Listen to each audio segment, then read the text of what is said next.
bounds.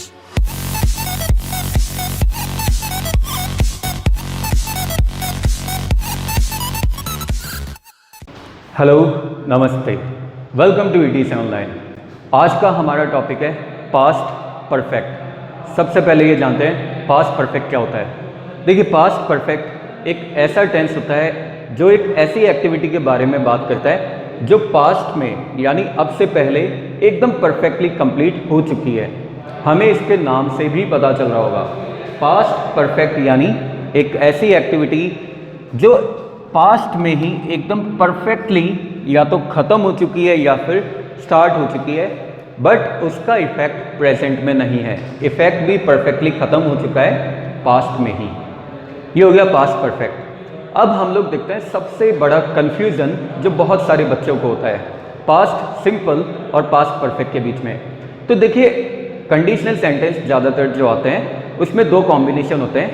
एक तरफ होता है पास्ट सिंपल और एक तरफ होता है, दूसरी तरफ हमारे पास होता है पास्ट परफेक्ट।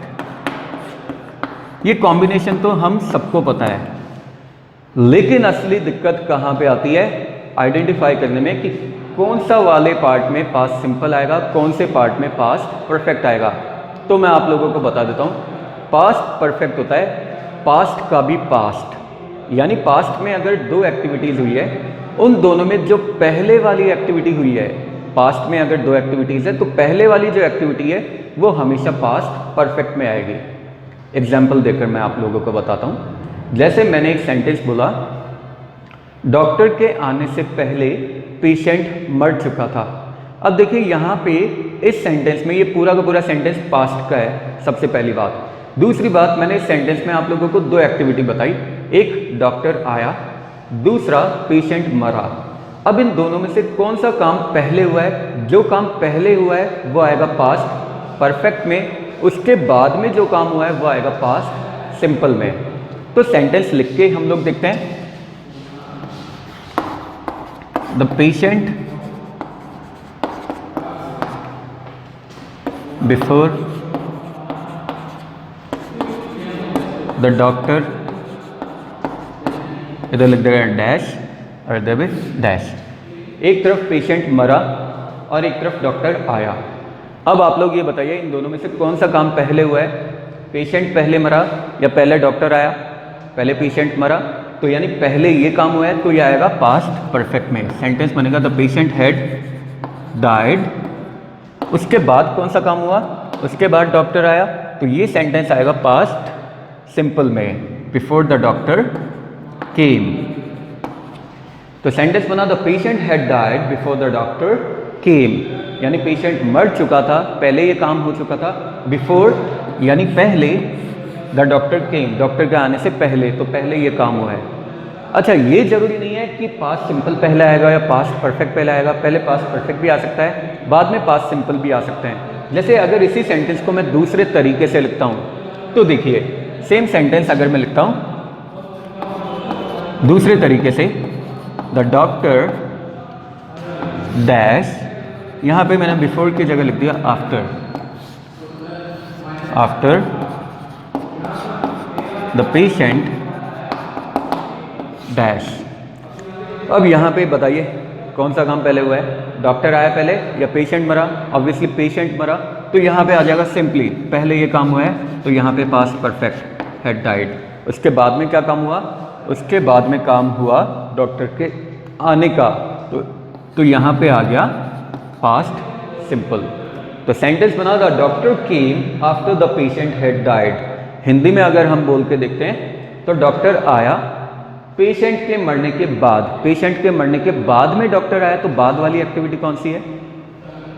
डॉक्टर के आने की, तो ये हो गया पास्ट सिंपल। तो ये बाद वाली है, तो ऑब्वियसली ये वाली एक्टिविटी इससे पहले की होगी, तो ये आ गया पास्ट परफेक्ट में। तो ये सबसे बड़ा कन्फ्यूज़न है। और मैं आप लोगों को बता देता हूँ, हर एक कंपटीशन एग्जाम्स में इसके आने के चांसेस 80 से 90% रहते हैं। अगर कंडीशनल सेंटेंस आता है तो ये सेंटेंस आता ही आता है, 80 to 90% चांसेस इसके रहते हैं। तो ये तो हो गई सबसे बड़ी कन्फ्यूजन वाली बात। अब हम लोग देखते हैं पास्ट परफेक्ट को एकदम स्टार्टिंग से विद एग्जाम्पल्स। तो हम सबको ये तो पता लग ही गया है कि पास्ट सिंपल उस एक्टिविटी की बात करता है जो वास्तव में पास्ट में परफेक्टली ख़त्म हो चुकी है और इसका इफेक्ट अभी प्रेजेंट में बिल्कुल नहीं है। तो अब हम लोग इसका फॉर्मेट भी देख लेते हैं। पास्ट परफेक्ट का सबसे पहले हेल्पिंग वर्ब देखते हैं। हेल्पिंग वर्ब इसका होता है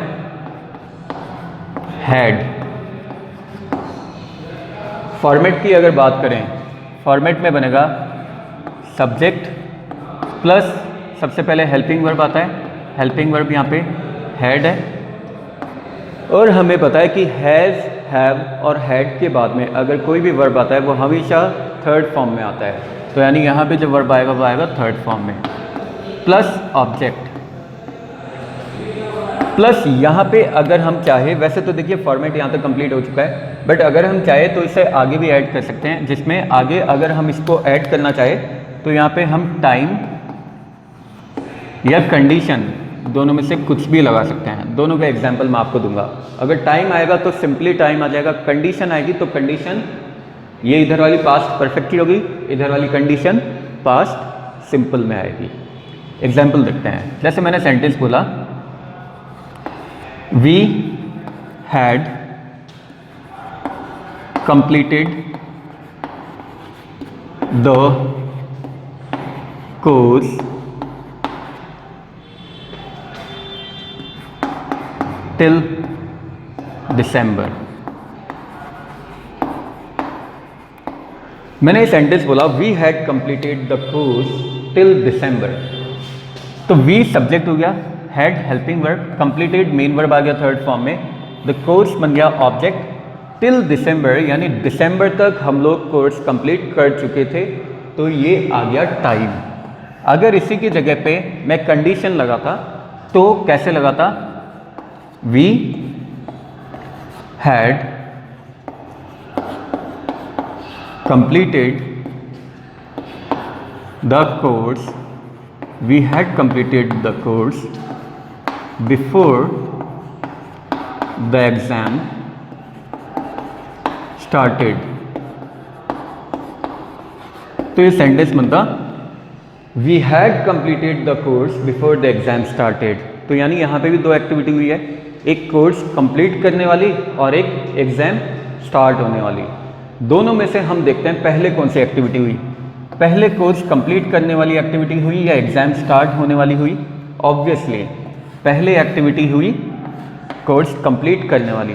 तो पहले वाला काम, पहले वाली एक्टिविटी आ गई पास्ट परफेक्ट में, और इसके बाद वाली एक्टिविटी यानी एग्जाम स्टार्ट होने वाली एक्टिविटी आई पास्ट सिंपल में। तो ये ध्यान रखना है, ये जो कंडीशन है ये हमेशा पास्ट सिंपल कैरी करेगी, यानी पास्ट सिंपल में ही होगी।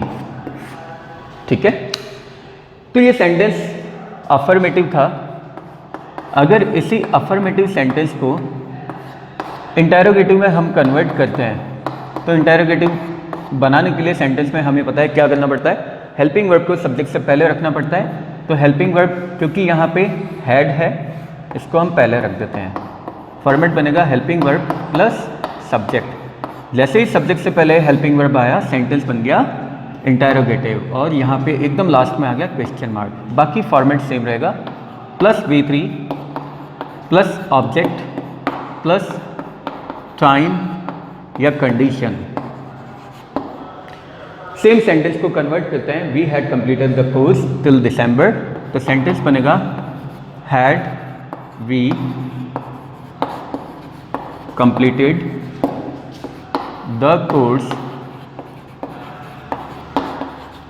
Till December, had we completed the course till December. ये सेंटेंस बन गया इंटेरोगेटिव। अब इसी इंटेरोगेटिव को वापस से हम लोग कन्वर्ट करते हैं, नेगेटिव सेंटेंस बनाते हैं, और नेगेटिव में नॉट आएगा ही आएगा। तो यहाँ पे नॉट को लेकर आते हैं।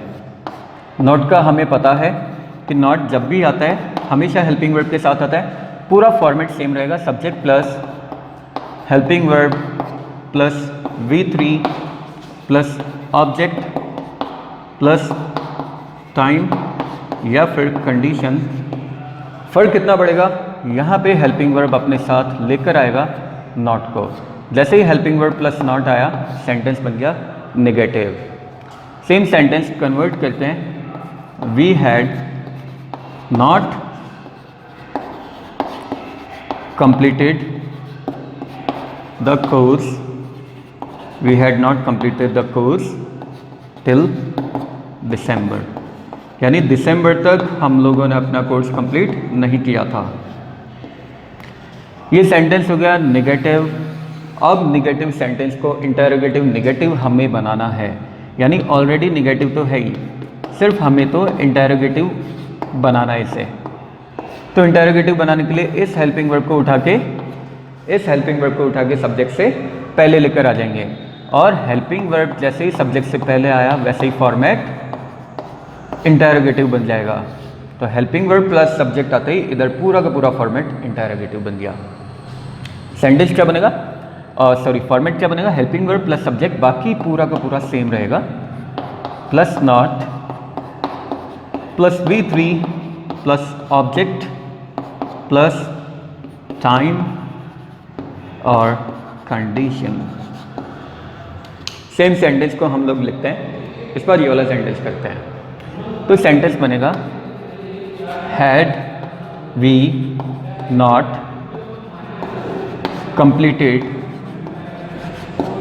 the course, had we not completed the course before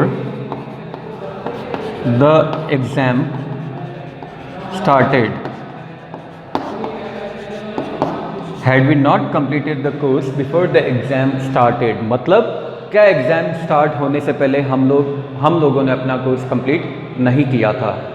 तो ये हो गया पूरा का पूरा पास्ट परफेक्ट। आप लोग इसे देख लीजिए, इसमें अगर कोई भी डाउट आप लोगों को आता है या कोई भी सजेशन या कोई भी क्वेरी आती है तो आप लोग कमेंट बॉक्स में अपना कमेंट ड्रॉप कर सकते हैं। मैं ट्राई करूंगा आप लोगों के क्वेश्चन का आंसर करने की।